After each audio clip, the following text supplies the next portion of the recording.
Soy de las personas que cuando va caminando por la calle se desvía entre los callejones para evitar la monotonía. En muchas ocasiones debo confesarte que funciona, en otras no tanto. Y busco romper las estructuras en todo momento de mi vida porque me parecen agobiantes. Pero hay algunas que por más que intente, no puedo. Yo vivo en Colombia, para quienes no sepan todavía y se hayan preguntado en algún momento.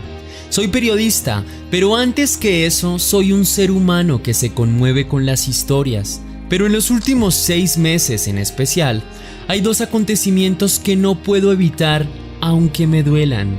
Por un lado, la terrible desaparición de Sara Sofía, una pequeña de solo 2 años de edad que desapareció el pasado 28 de enero en Bogotá, y si no conoces el caso, te lo dejaré en la descripción del video. Pero por otro lado, me quebró mi tenacidad el caso de Sofía Cadavid que, al igual que Sara Sofía, compartían el nombre, el género y la inocencia. Una coincidencia que me hace entender lo vulnerables que pueden ser los menores, no solo aquí, sino en el mundo entero. Empecemos a tejer esta cruda historia. Era Navidad y quiero que nos ubiquemos en Antioquia, Colombia. En esa época todos disfrutaban de sus familias al ritmo de la música y los abrazos, a pesar de la pandemia. Es que el afecto entre familias parece no tener reglas ni limitaciones. Eran las horas de la tarde y mientras parecía que la ciudad se enlagunaba de alegría, en un rincón, una pequeña, Sofía, era condenada como si del peor criminal se tratase. Diego Cadavid fue quien le dio la vida a su hija Sofía Cadavid. Fue el mismo que le enseñó el amor en sus primeros días de vida, pero también fue quien le mostró la peor cara del mundo con su propio ejemplo.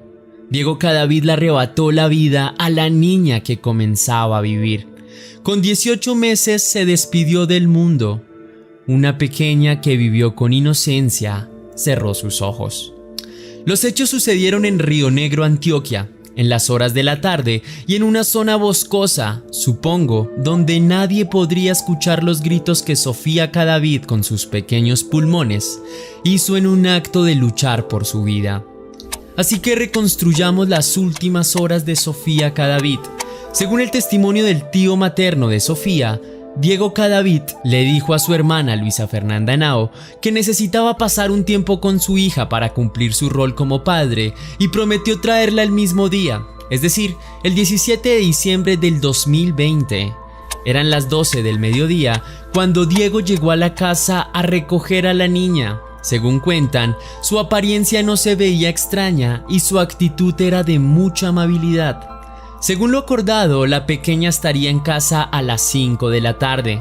La madre no tuvo problema con eso y la tarde transcurrió hasta llegar la hora de regreso. El reloj marcaba las 5 p.m. y el hombre no aparecía. Se le vio por última vez en su negocio, pues era a lo que se dedicaba, al comercio. Diego Cadavid para esa hora ya había retirado la SIM card de su celular para evitar ser contactado y además habría cerrado todas sus redes sociales. La familia de la menor no tenía rastro de Sofía ni de su padre. Según la versión de otro familiar, se le vio a Diego caminar con la menor sobre las orillas del río Mota. Para ese momento, la madre ya había iniciado una incesante búsqueda por toda la zona del lugar. La desaparición fue reportada de manera oficial y fue cuando una red de profesionales, entre los que se encontraban miembros de la Policía Nacional, miembros del Ejército y bomberos, desplegaron un operativo de búsqueda por Sofía Cadavid. En este punto, la red de telefonía de líneas de atención estaban todas activadas para recibir cualquier información que permitiera el hallazgo de la niña. El sol se había ocultado y eran las 7 de la noche. Diego Cadavid fue encontrado en una zona aledaña a su local, caminando desorientado. Tenía sangre en su ropa y, según afirmaron las fuentes oficiales del operativo, se encontraba bajo los efectos de sustancias psicoactivas. Inmediatamente el hombre fue trasladado a un centro asistencial de salud para recuperar su estado de conciencia y la policía pudiera interrogarlo. Mientras eso sucedía, a las 2:24 de la mañana se confirmó la noticia. La llama de Sofía Cadavid se había apagado, aunque la ciudad se quemaba de dolor tras su hallazgo. La escena: Sofía en el suelo de una zona boscosa en el barrio Porvenir, con múltiples fracturas y con varias heridas que provenían de un arma cortopunzante. Cuando Diego Cadavid había sido revitalizado, él mismo confesó todo lo que le hizo a la menor, pero con una dosis impresionante de cinismo se negó a aceptar los cargos de feminicidio agravado. Hay algo realmente curioso, y es que este hombre poco después cambió su versión. En esta nueva entrega afirmó que alguien, es decir, un tercero, le drogó porque él no sería capaz de atentar contra la vida de su propia hija. Y agregó con sus propias palabras: yo también estoy golpeado, tengo la cabeza llena de chichones, laceraciones en el cuello, en las manos y en los puños, como si hubiera peleado con alguien. Y cerró invitando a las personas de Colombia que creyeran en esta segunda versión. Pero si esto fue así, ¿por qué retiró la SIM card de su celular y por qué cerró todas sus redes sociales? Las cosas no cuadran. Y también me hice la misma pregunta que te estás haciendo: ¿qué le motivó a cambiar su versión? Y aún más importante, ¿qué le hace creer que tendría peso su segunda versión y que sonaría genuina? Yo siento esto como una estrategia de evadir responsabilidades, pero a decir verdad, una muy pobre y muy descarada. Pero Diego Cadavid también le extendió un mensaje a su familia: a mi mamá y hermano que amo mucho, esto es un error, otro más de la justicia colombiana. Ahora bien, se rumora que tiene antecedentes de violencia intrafamiliar, pero después de investigar un poco más, encontré que no tenía denuncias activadas por esta conducta ni procesos abiertos en la rama judicial. Pero insisto, ¿por qué aceptar en un principio el hecho y después decir que no, que se equivocó con algo tan delicado? Según varias personas de su contexto cercano, afirmaron que era una persona adicta al alcohol y a los estupefacientes, y que desde antes ya mostraba actitudes propias de un psicópata. Lo que viene para Diego Cadavid, aparentemente, es una larga condena por homicidio.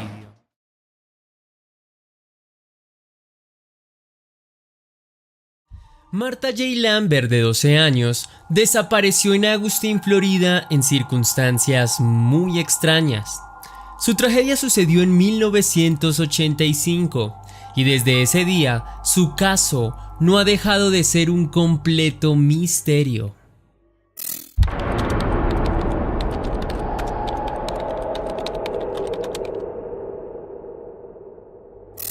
Vayamos al 27 de noviembre de 1985. Era el día de Acción de Gracias y la pequeña estaba emocionada de compartir una cena con su familia, pero eso sería en las horas de la noche. Marta fue a clases a su escuela, que para el entonces se llamaba Keter Linus Junior High School, hoy en día conocida como Keter Linus Elementary School.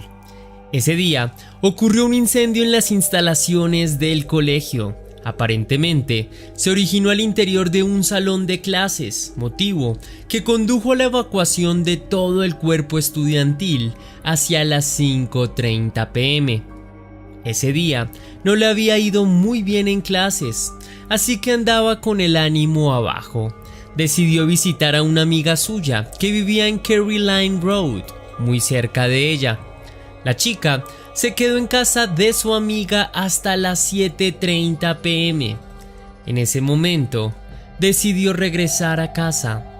Marta tenía 12 años, pero no le temía caminar sola, así que agarró sus cosas y regresó a su hogar. Sin embargo, la tragedia estaba por anunciarse.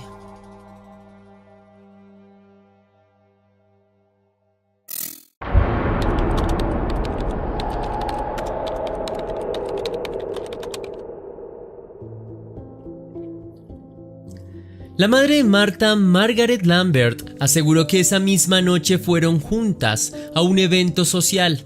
Esta reunión tuvo lugar en la casa de unos vecinos de la familia. En un momento de la reunión, la niña le dijo a su madre: en 5 minutos regreso. Ella abandonó la residencia pero nunca más regresó.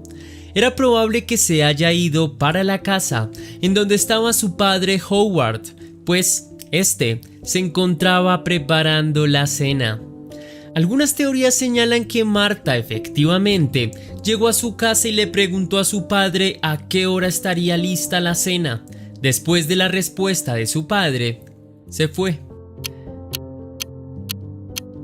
Después de que la madre se diera cuenta que ya había pasado un tiempo considerable sin que su hija regresara, decidió salir a buscarla. Sin embargo, no estaba en ninguna parte cercana a la casa. La madre se dirigió a su casa, que era un remolque, y vio que su hijo mayor David salió riéndose de ese lugar, pero esto no despertó sospecha en Margaret. En este punto, tenía un presentimiento de que algo terrible estaba ocurriendo, así que le pidió ayuda a sus amigos para que le ayudaran a buscar a Marta. La niña de 12 años llevaba puesto un traje de baño de 2 piezas cuando se fue. La familia de Marta notificó la desaparición de la niña a la oficina del sheriff del condado a las 3 de la madrugada del 28 de noviembre.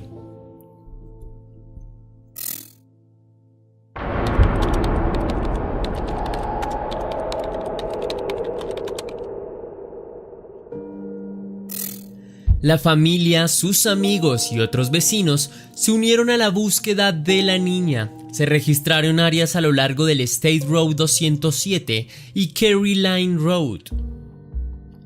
48 horas después de su desaparición, una docena de hombres de la oficina del sheriff del condado de East John buscaron en el área boscosa detrás del remolque de Lambert en búsqueda de señales de la menor, pero no se encontraron pistas sobre su paradero. Se pusieron pósters en todas partes sobre la desaparición de la niña. En la imagen se proporcionó toda la información posible para que la comunidad, en caso de saber algo, pudiera comunicarse con los familiares. Alan Godby, un vecino que conocía a Marta desde hace varios años, aseguró que no era raro escuchar gritos provenientes de la familia Lambert.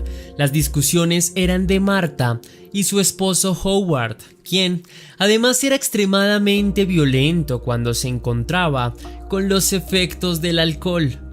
Alan también se refirió a los hermanos mayores de Marta, David y Raymond, a quienes describió como extraños. Según este hombre, en la casa de la niña no había paz, sino por el contrario, parecía que vivían enojados todo el tiempo. Al parecer, sus hermanos también vivían en constante conflicto. Godby también habló sobre la pequeña. Dijo que era una niña muy amable, pero se notaba muy retraída y que daba la sensación de que no le gustaba andar mucho en casa. Por eso andaba todo el tiempo en los hogares de sus amigos. Asimismo, este hombre fue uno de los primeros interesados en la búsqueda de la pequeña. Trabajó fuertemente por encontrar el paradero de ella, pero no tuvo ningún éxito en el proceso. En una actualización sobre la desaparición de Marta Lambert, la madre criticó severamente la investigación inicial sobre la desaparición de su hija, pues en algún momento se intentó concluir que la pequeña decidió desaparecer por voluntad propia. Esta teoría se respaldó por el perfil de la familia de Marta. Aparentemente, la niña fue víctima de abusos y la gritaban todo el tiempo, algo considerablemente pesado para una niña tan pequeña. Sus hermanos mayores pasaron gran parte de su adolescencia en hogares de paso y también fueron víctimas de todo tipo de violencia intrafamiliar, motivo que los condujo a huir de casa. Entonces, las autoridades creyeron que Marta hizo lo mismo que ellos. Sin embargo, la madre rechazó esta versión, alegando que eso implicaría salir en algún automóvil, y aseguró que su hija nunca haría eso sin el permiso de sus padres y reafirmó que ella no se fue por su propia voluntad. Al parecer, Marta, el día de su desaparición, se encontraba muy feliz, sonreía todo el tiempo. Por eso, su madre niega la versión de que ella desapareció por decisión propia.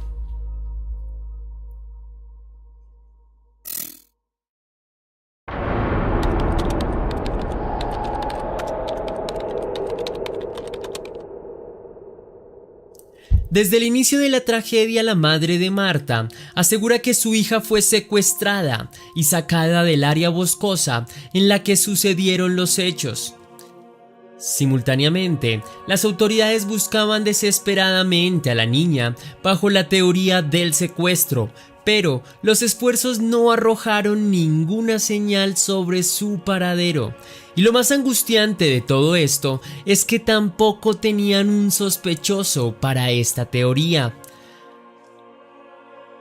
Algo realmente interesante del caso es que Marta desapareció solo un año después de que se incorporara al Centro Nacional para Niños Desaparecidos y Explotados. Al parecer, ella soñaba con ayudar a resolver casos de niños desaparecidos sin saber que ella se convertiría un año después en un caso de esos.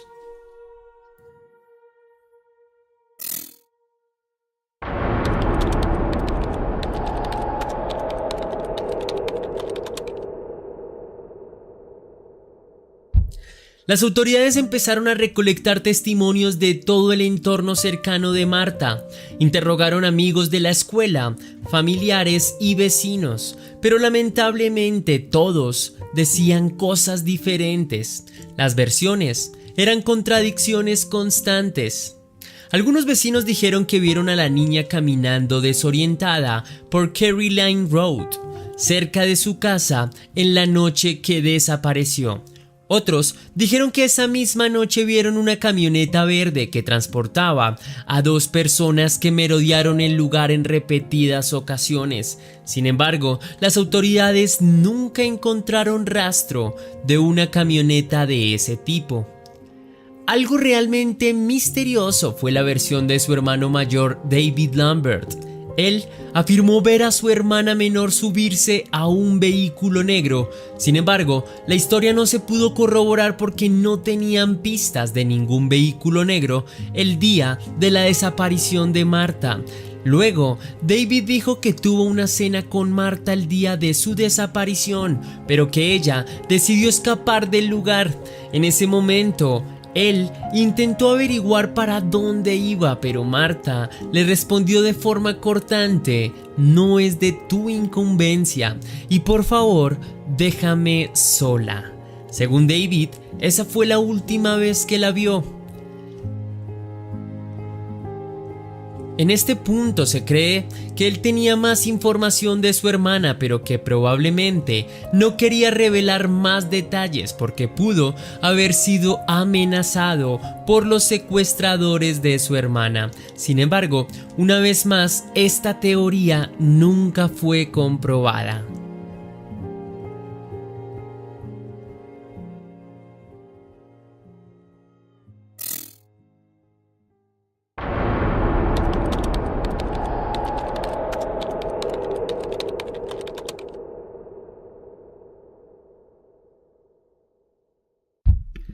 A pesar de todo el esfuerzo realizado por la comunidad y las autoridades, el balance era desalentador. No tenían ninguna prueba física del caso, tampoco sospechosos, y para complementar, todos los testimonios fueron descartados por la policía porque no parecían ir direccionados a un mismo objetivo.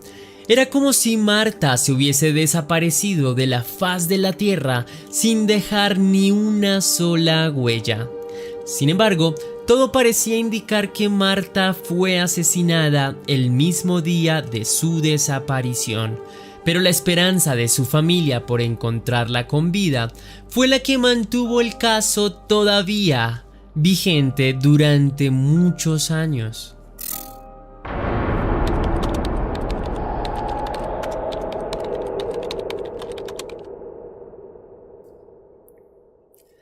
Los padres se hacían añicos al no tener ninguna pista sobre su hija. Quedaron devastados desde que Marta nunca regresó. Su ausencia también afectó a sus hermanos, quienes nunca dejaron de extrañarla. Todo se iba arruinando a su paso. Margaret y Howard se divorciaron. Al parecer, la desaparición de Marta fue el detonante de la relación. Ya no se soportaban. También Margaret aseguró que tenía un serio problema con el alcohol, pero que se intensificó desde la desaparición de su hija. En 1990, Margaret se mudó de Florida. Quería abandonar todos los malos recuerdos y rehacer su vida de nuevo. También quería que sus otros hijos se independizaran. Por su lado, Howard decidió quedarse en el mismo remolque en Caroline Road, pero desafortunadamente falleció a los meses. Con el tiempo, el remolque de la familia fue demolido y remodelado. Raymond y David, hermanos de Marta, también hicieron sus vidas por fuera de Florida.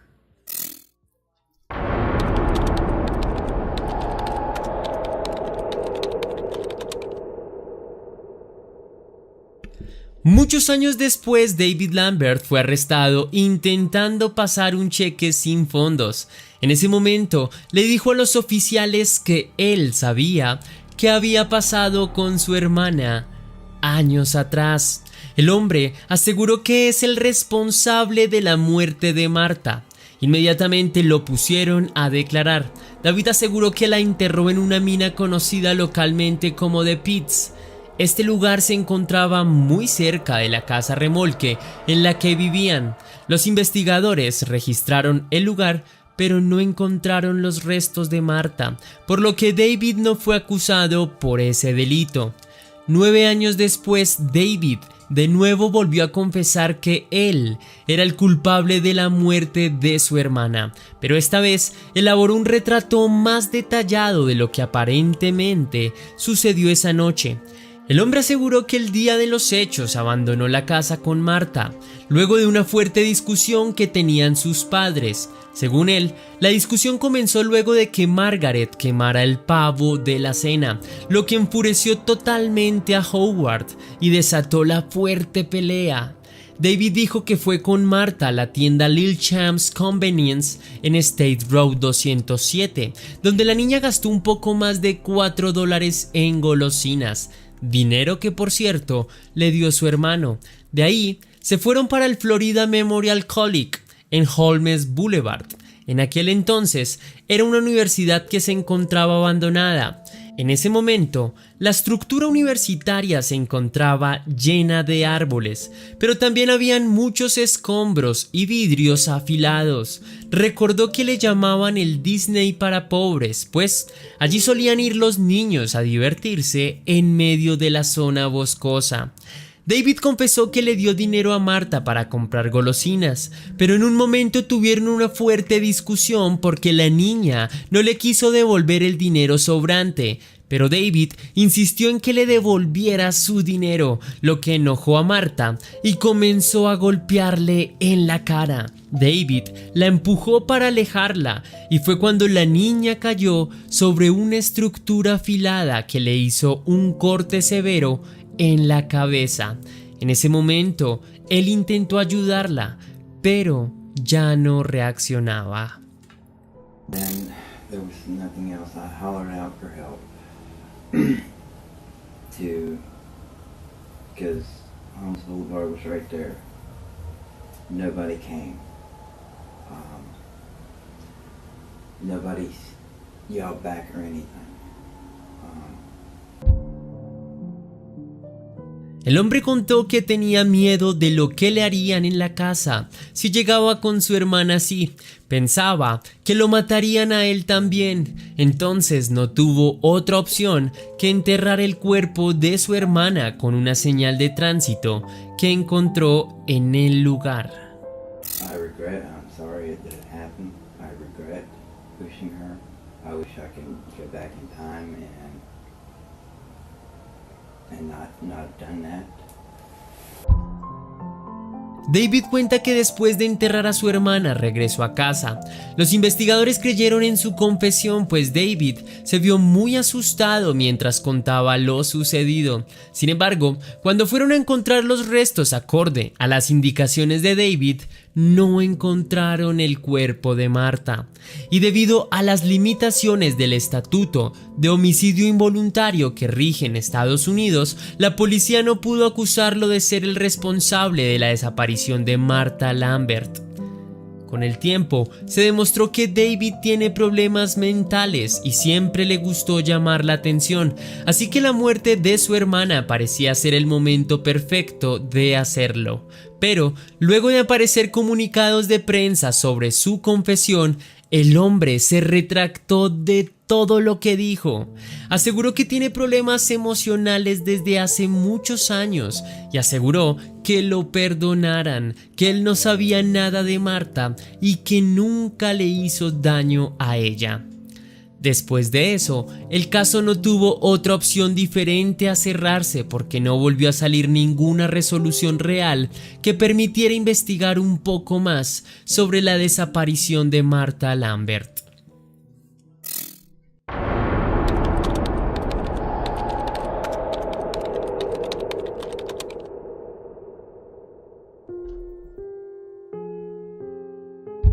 La madre de Marta ha enviado muestras de ADN para que se puedan comparar en caso de que haya una nueva actualización de su hija. Sin embargo, ella todavía está perdida. Si vive hoy, a fecha de este video, ella tendría 48 años, cumpliría 49 años, el 26 de marzo del próximo año.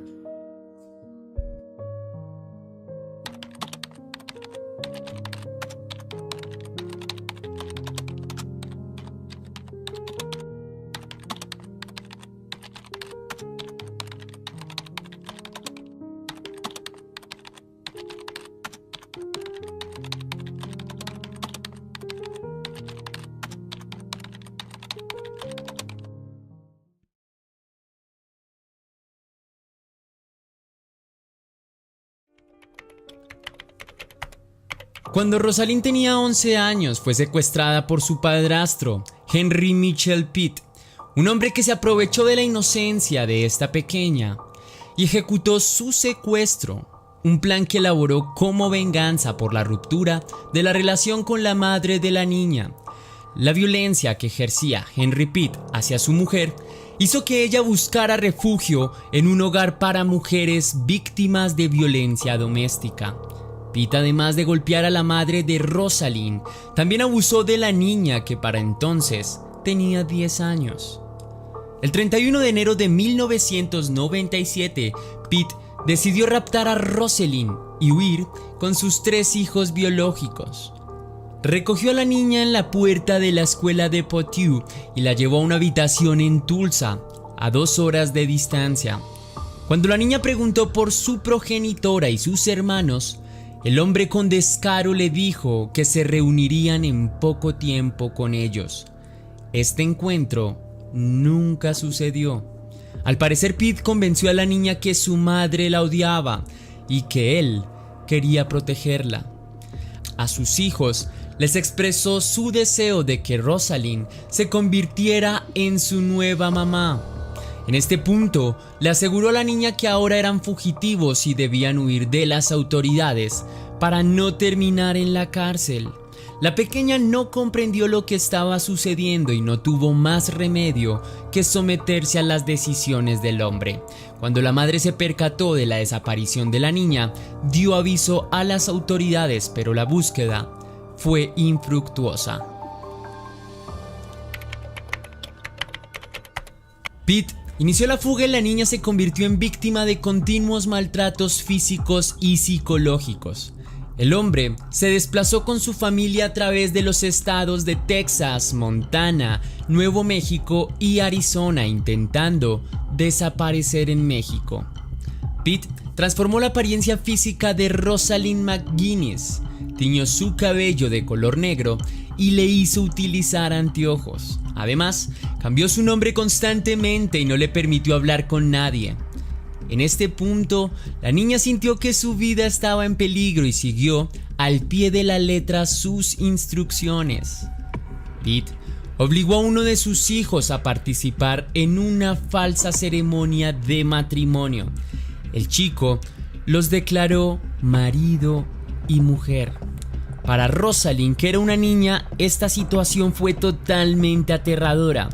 Es en este momento que la niña comenzó a vivir una historia de horror y sufrimientos. Al poco tiempo, tuvo un aborto espontáneo y el hombre le obligó a tirar el feto por el inodoro. Cuando Rosalind cumplió los 15 años, dio a luz a su primer hijo en la parte trasera de una camioneta. Es triste pensar que a esta edad muchas adolescentes sueñan con estar bajo la protección amorosa de sus padres e ir cumpliendo poco a poco sus metas. Pero para Rosalind no hubo adolescencia ni sueños. Su vida se convirtió en una tragedia. Después de su primer hijo, tuvo 8 niños más con el hombre que alguna vez fue su padrastro. Entonces Pete obligó a la mujer y a sus hijos a mendigar para proveer recursos que utilizó para consumir alcohol y drogas. Los niños nunca se imaginaron que su madre era prisionera de su propio padre. Lo cierto es que Pete ya no huía de las autoridades, pues obligó a la joven mujer a presentarse en una estación de policía de Arizona y allí Rosalind declaró que huyó libremente de su casa y exigió que la sacaran de la lista de niños desaparecidos. Entonces las autoridades dejaron de buscarla y el hombre continuó amenazándola con lo que para ella era lo más valioso, la vida de sus hijos. Rosalind amaba a sus niños y estaba dispuesta a sacrificarse totalmente por ellos. En repetidas ocasiones defendió a sus hijos de la violencia del agresivo padre. Rosalind tenía fracturas en su cuerpo y muchas veces terminó con sus huesos rotos.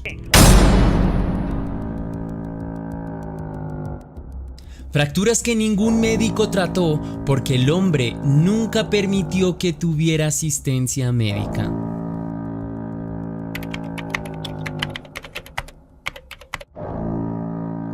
Una vida infernal. Este es el recuerdo que tienen los hijos mayores de Rosalind, quienes confesaron que su padre los golpeó continuamente con tablas, les agredió físicamente tirándolos de los cabellos y arrastrándolos por el horrible lugar donde vivían. Los amenazó con quitarles la vida con un machete que siempre llevaba consigo. Las niñas confirmaron que su padre también abusó de ellas y las amenazó con golpear y matar a su madre si intentaban escapar. Es trágico e indignante imaginar que este hombre cometió todo tipo de ultrajes contra sus propios hijos. Una vida de mendicidad y violencia de la cual solo nuestro hermano mayor logró escapar, aseguraron los niños. Estas afirmaciones fueron confirmadas por Rosalind en una entrevista concedida al Dr. Oz, en la que enfatizó: los niños también eran abusados y explotados. Su propio padre les gritaba enfurecido que eran animales y si les permitía vivir era por su madre, afirmó Rosalind.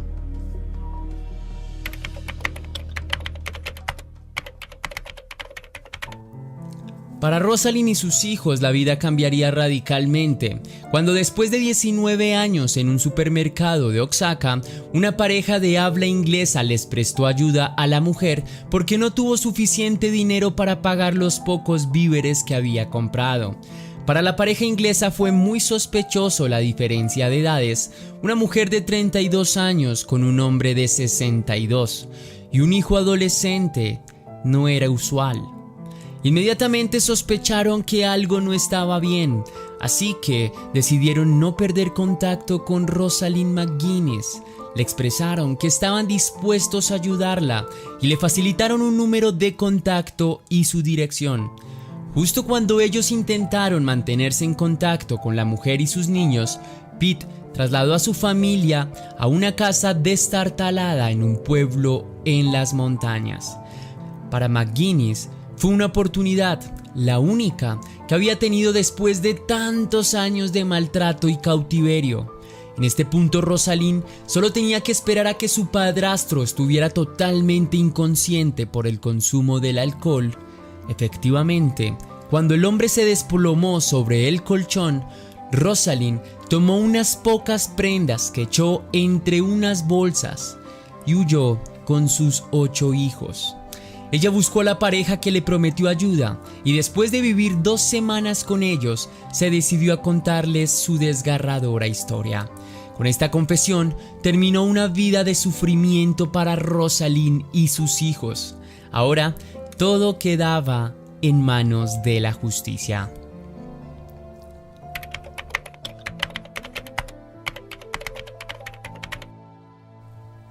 Rosalind McGuinness denunció a Henry Pitt en las oficinas generales consulares de los Estados Unidos en Nogales, México. Entonces, el FBI inició la investigación y concluyó que Pitt secuestró a su hijastra, la abusó, la controló con violencia extrema y ejerció agresión física y psicológica sobre sus hijos. En una entrevista en el 2017 a la revista People, McGuinness declaró que fue violada, golpeada con bates de béisbol, apuñalada, estrangulada y baleada durante su cautiverio. Este monstruo agredió a los niños y los explotó. En medio de sollozos aseguró: sabía que, si no salía de allí, me volvería loca o terminaría muriendo y dejando a mis hijos con ese salvaje. Gracias a la valentía y perseverancia de Rosalind, salvaron sus vidas. Es verdad que les espera un largo camino de sanación, pero con amor y fortaleza lograrán superar estas heridas.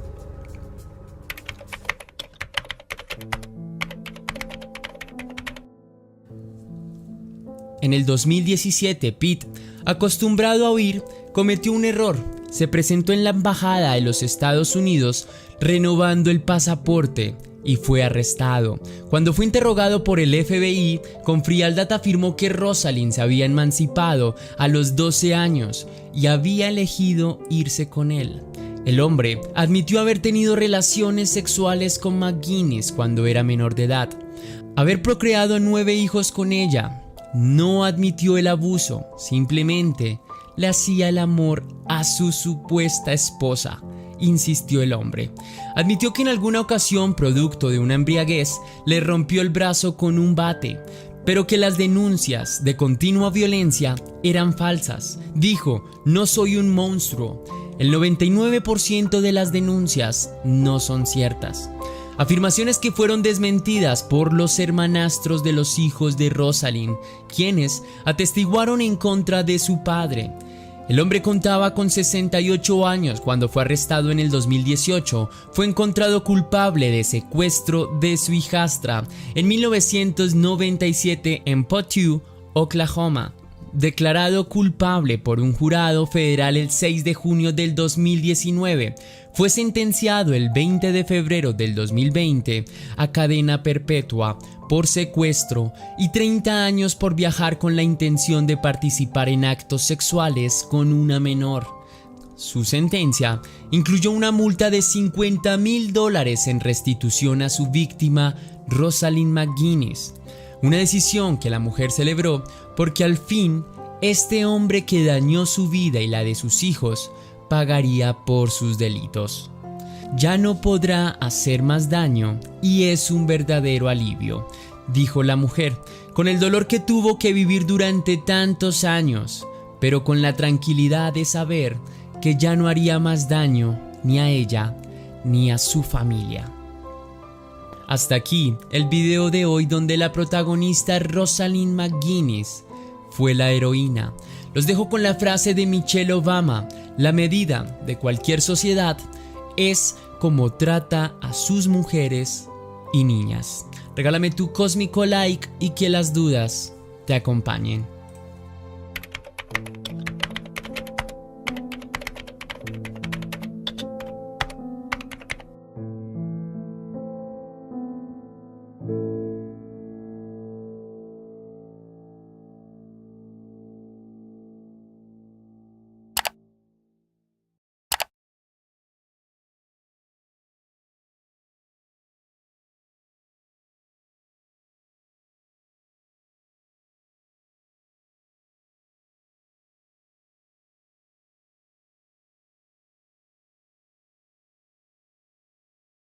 Estoy muy seguro que si te preguntara quién es la persona en la que más confías, probablemente me hablarías de tu familia.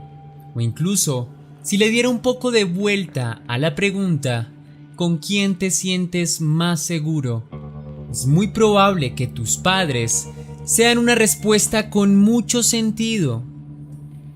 Pero el caso de hoy es todo lo contrario, pues el hombre que ves en pantalla no dudó un solo segundo en secuestrar a su hija para abusarla durante mucho tiempo en un sótano. El hombre embarazó a su hija 7 veces. Y sí, todos los hijos nacieron. Y para ajustar con perversión esta historia, lo hizo en la casa donde vivía el resto de su familia.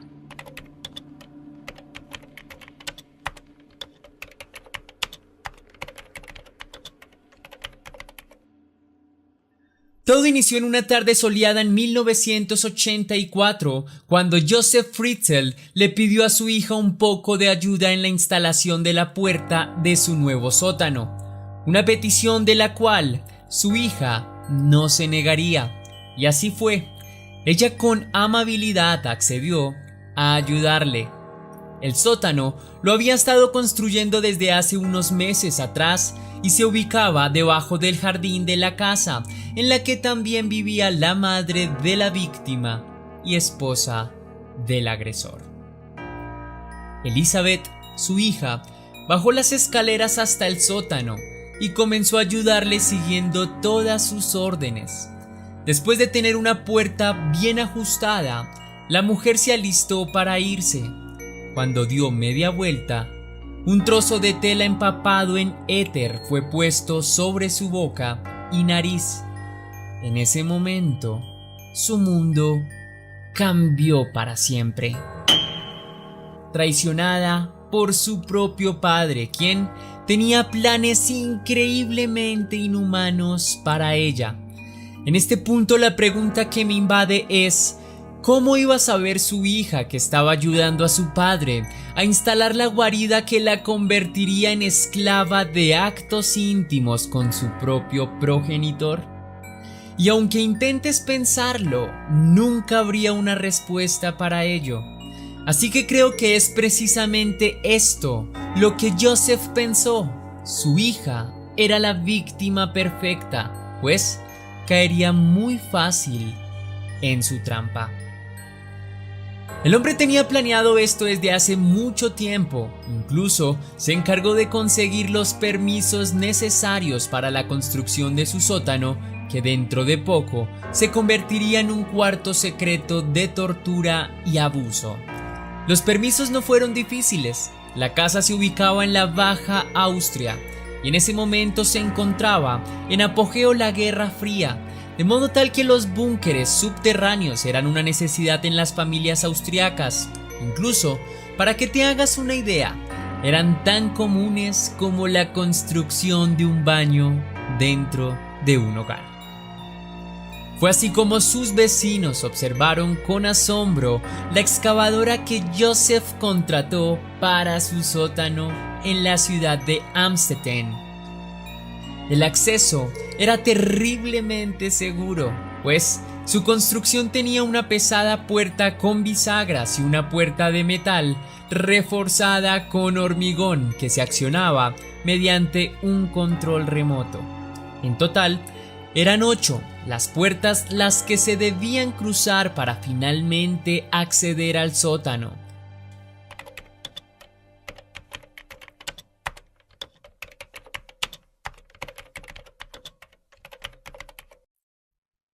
Los próximos años para Elizabeth se resumen en un horror implacable, pues las condiciones ahí adentro eran insalubres. Tenía que convivir con el frío, la humedad y las ratas que merodeaban por el lugar. La humedad era caldo de cultivo para enfermedades. Cuando era verano, era el mismo infierno, un calor insoportable que dificultaba su respiración.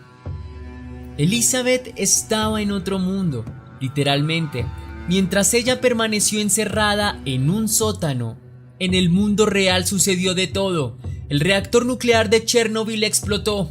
El ADN se bautizó por primera vez para condenar a criminales.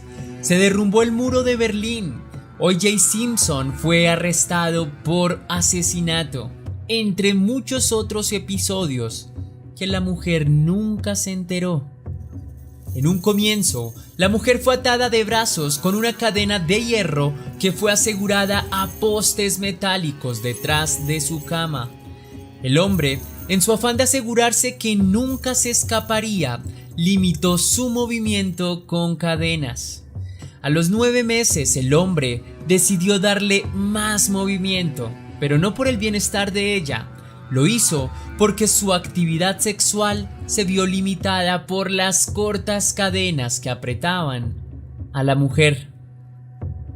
En todo su cautiverio, la mujer fue abusada aproximadamente 3000 veces por su propio padre.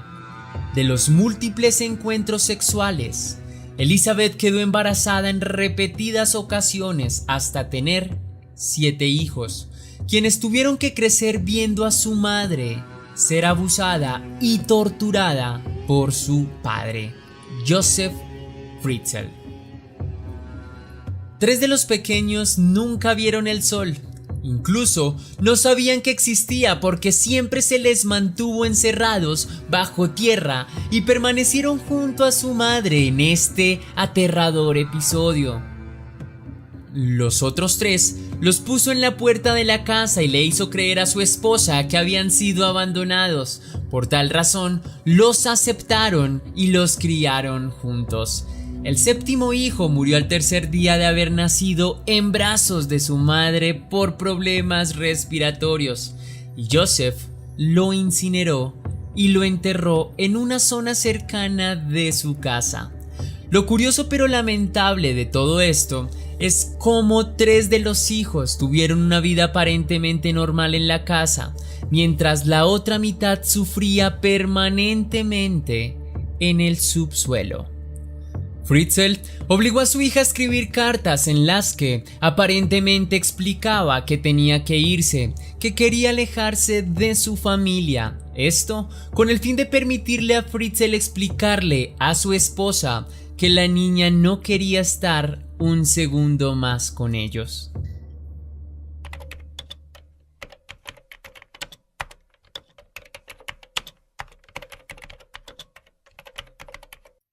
Elizabeth, cuando tuvo a sus hijos, sintió esperanza, sintió amor y compañía.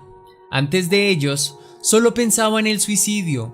Con ellos en sus manos, tenía un propósito por el cual luchar, pero los partos fueron otro episodio difícil en esta historia. Todos ellos se llevaron a cabo sin ninguna ayuda médica. Su padre solo le permitió acceder a un desinfectante, un par de tijeras sucias y un libro sobre los partos que había sido escrito en los años 60. La mujer con valentía logró sacar adelante este proceso a pesar de las inhumanas condiciones. Sin embargo, cuando nacieron, Joseph Fritzl comenzó a amenazarla no solo a ella, sino a los pequeños también, advirtiéndoles que cualquier intento de fuga terminaría en la muerte. Según él, había instalado un sistema para que las puertas soltaran descargas eléctricas a todo aquel que intentara forzarlas, y también dispondría de un veneno que soltaría en el sótano para matarlos a todos, si ello llegara a suceder, y que si no seguían todas sus órdenes les quitaría toda la luz eléctrica durante varios días para quedar en completa oscuridad. También la obligó a recrear escenas para adultos de forma muy violenta en la que ella siempre era la víctima, severas agresiones que dificultaron en los días posteriores su movilidad.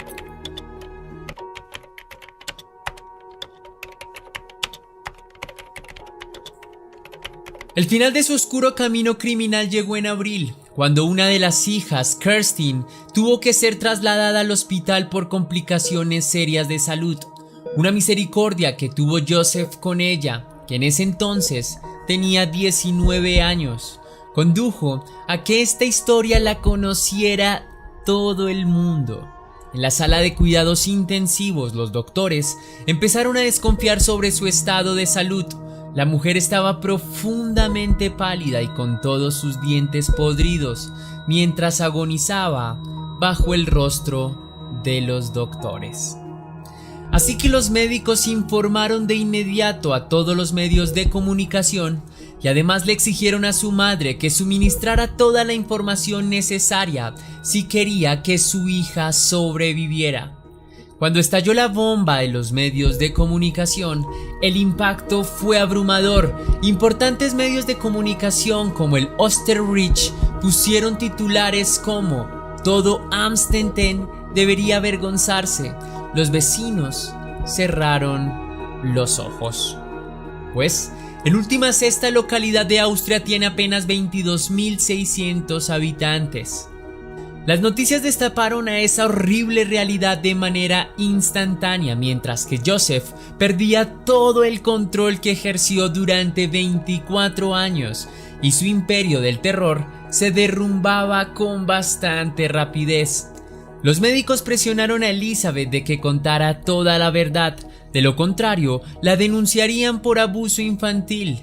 Así que la mujer, muy asustada, solo pidió una condición: que nunca, pero nunca más volviera a ver a su padre.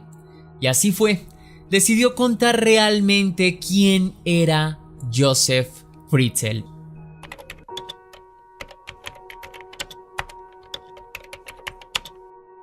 El hombre tenía 73 años cuando fue capturado por las autoridades austriacas. En un principio se negó a confesar. Luego de unas horas y saber que estaba perdido, decidió cooperar y contar toda la verdad. Los delitos que se le imputaron fueron varios, entre los que se encontraban la privación de libertad, incesto, abuso íntimo, esclavitud y homicidio. Finalmente, un jurado dictó sentencia: una cadena perpetua e internamiento psiquiátrico. Este sería el fin de un criminal despiadado que atentó en contra de su propia familia.